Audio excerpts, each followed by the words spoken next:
E se Deus não fosse quem você imagina? Essa pergunta, aparentemente simples, carrega o peso de séculos. Uma interrogação que não busca destruir a fé, mas libertá-la. Desde crianças, herdamos imagens de Deus. Um ancião sentado num trono, um juiz severo, um pai bondoso, uma luz distante ou um silêncio absoluto. Essas imagens moldam a forma como nos relacionamos com o sagrado, mas também podem limitar o que entendemos como divino. Toda cultura constrói seus deuses. Eles falam a língua do povo, vestem as roupas da época, compartilham os sonhos e os medos de quem os invoca. Mas e se essas representações não fossem a realidade de Deus, e sim reflexos da nossa própria psique coletiva? Este vídeo é um convite, não para abandonar a fé, mas para atravessar o espelho das imagens familiares e olhar o que existe além. Vamos percorrer caminhos históricos, psicológicos e teológicos. Vamos dialogar com pensadores que ousaram perguntar: será que Deus é maior do que aquilo que conseguimos pensar sobre ele? Prepare-se. Não haverá respostas fáceis, apenas perguntas mais profundas. E talvez, ao final, o silêncio que resta seja mais sagrado do que qualquer definição.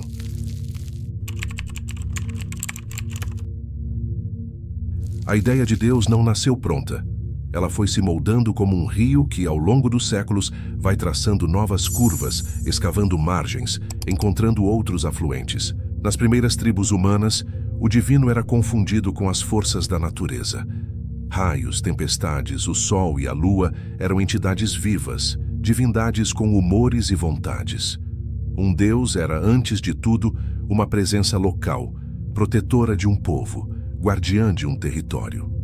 Com o passar do tempo, surgiram narrativas mais elaboradas. No Egito, no Oriente Médio e na Grécia, os deuses tinham forma humana, paixões humanas e até defeitos humanos.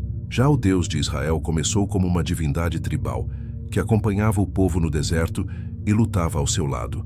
Autores como Agostinho de Hipona e Tomás de Aquino ampliaram a concepção. Deus não era apenas o guerreiro ou legislador, mas o Criador absoluto, fundamento de tudo o que existe. Spinoza, séculos depois, dissolveu essa figura pessoal na própria substância do universo. Deus era a natureza, e a natureza era Deus. Cada época projetou seus ideais e medos nessa figura suprema. Em tempos de guerra, Deus era um general. Em tempos de paz, um pai compassivo. Em momentos de crise, um juiz. Em tempos de florescimento cultural, um filósofo. O Deus que conhecemos hoje é resultado de todas essas camadas históricas, mas reconhecer essa construção não o diminui, apenas nos lembra que a imagem que temos não é fixa e talvez nem seja a última.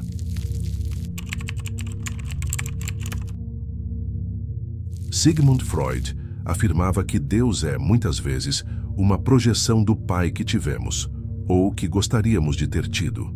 Para ele, a religião era um mecanismo psicológico, uma forma de lidar com o desamparo. Carl Jung, por outro lado, via Deus como um arquétipo do self, o centro organizador da psique. Para Jung, não importava se Deus existia fora ou dentro. O importante era que essa imagem tinha força real na vida humana, moldando sonhos, escolhas e destinos. O que une essas perspectivas é a percepção de que a forma como vemos Deus revela muito sobre nós mesmos. Um Deus severo pode refletir uma consciência atormentada pela culpa. Um Deus amoroso pode refletir experiências de acolhimento e cuidado. Em cada pessoa, o sagrado ganha contornos únicos. Para alguns, Deus é um diálogo íntimo e silencioso. Para outros, uma energia impessoal que permeia todas as coisas. Para alguns é uma ausência sentida, para outros, uma presença constante. A psicologia não pretende esgotar a questão de Deus, mas nos lembra de algo essencial. A imagem que fazemos dele não é neutra. Ela é formada por memórias, por afetos, por feridas e esperanças. E assim como nós mudamos ao longo da vida, talvez seja saudável permitir que a imagem de Deus também mude. Isso não significa perder a fé, mas deixá-la amadurecer, crescer junto com a nossa própria consciência.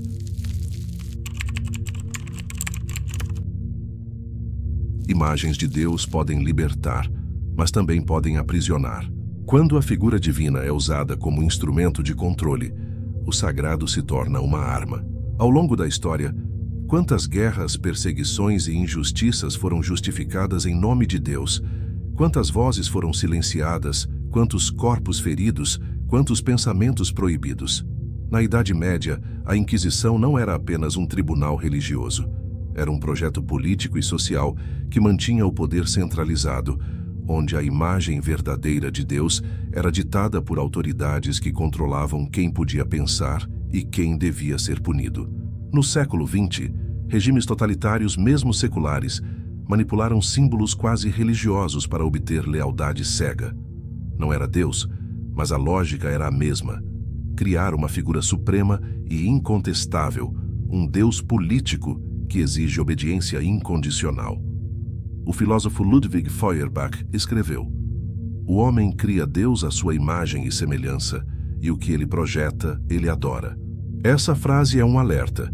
Se projetamos nossos medos e preconceitos em Deus, corremos o risco de achar que a própria divindade legitima nossas intolerâncias. Nietzsche, ao dizer Deus está morto, não celebrava ateísmo barato. Ele falava da morte de uma imagem, aquela figura que se tornou incapaz de inspirar vida autêntica, sufocada pelo peso de séculos de dogmas e proibições. A prisão acontece quando confundimos a representação com a realidade. Quando acreditamos que a nossa imagem de Deus é a única correta, fechamos portas para o mistério, para o diálogo e para a experiência viva do sagrado. Talvez a pergunta não seja apenas quem é Deus, mas também quem nos tornamos ao acreditar nesta ou naquela imagem de Deus. Porque no fim a imagem que escolhemos seguir molda não apenas a nossa fé, mas a nossa ética, a nossa política, a nossa forma de amar e de perdoar. A palavra desconstrução pode assustar. Parece sinônimo de destruição, mas não é. Na teologia, desconstruir é limpar o terreno, retirar os entulhos conceituais que acumulamos ao longo dos séculos, para permitir que o essencial possa aparecer. A teologia apofática, ou via negativa, ensina que Deus está além de toda imagem e conceito. Não podemos dizer o que ele é, podemos apenas afirmar o que ele não é. Essa tradição, que remonta a pensadores como Pseudo-Dionísio Areopagita, afirma que toda descrição de Deus é provisória, inadequada e, no fundo, idólatra se tomada como definitiva. Místicos como o mestre Eckhart, no século XIV, falavam de um Deus além de Deus, uma realidade tão pura que nem mesmo o nome Deus seria suficiente. João da Cruz, no Cântico Espiritual, descreve a jornada da alma como um desapego progressivo, onde até as imagens mais sublimes são deixadas para trás. Esse caminho não é confortável. Quando retiramos os ídolos conceituais, ficamos diante do silêncio. Mas é um silêncio fértil, não vazio. É o espaço onde algo novo pode surgir. Ou melhor, onde o eterno pode se manifestar, sem que tentemos colocá-lo em moldes humanos. Teólogos contemporâneos como John Caputo falam de um Deus frágil. Não frágil em poder, mas na forma como se oferece. Não como tirano, mas como chamado. Esse Deus não se impõe, ele insiste. Ele nos convida a responder, mas nunca obriga. Desconstruir significa, portanto, remover tudo aquilo que não é Deus, para que possamos nos aproximar dele de forma mais verdadeira. É como limpar um vidro embaçado. Não mudamos a paisagem, apenas a vemos com mais clareza. Esse processo é doloroso para quem cresceu acreditando que a fé consiste em defender imagens fixas. Mas talvez a fé mais profunda não esteja em proteger nossas representações, e sim em permitir que elas morram quando for preciso, confiando que o real que está por trás delas não morre.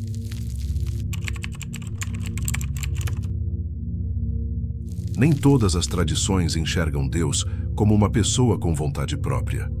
No hinduísmo, a realidade última é Brahman, sem forma, sem cor, sem voz, mas presente em todas as coisas.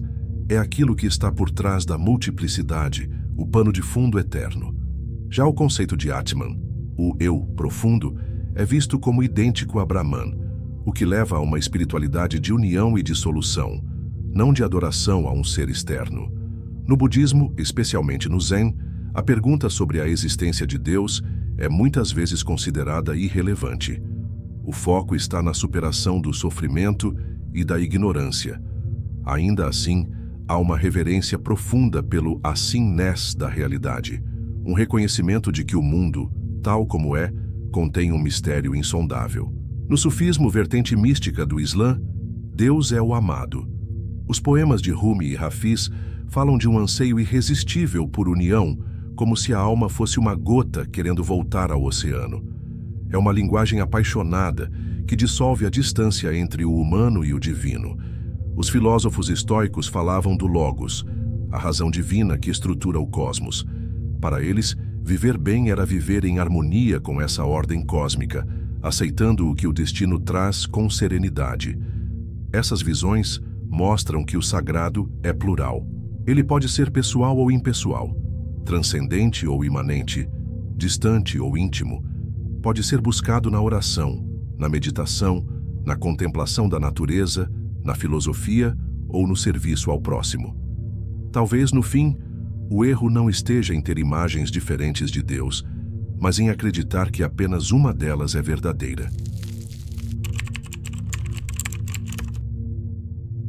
Talvez no final, a pergunta "e se Deus não fosse quem você imagina?"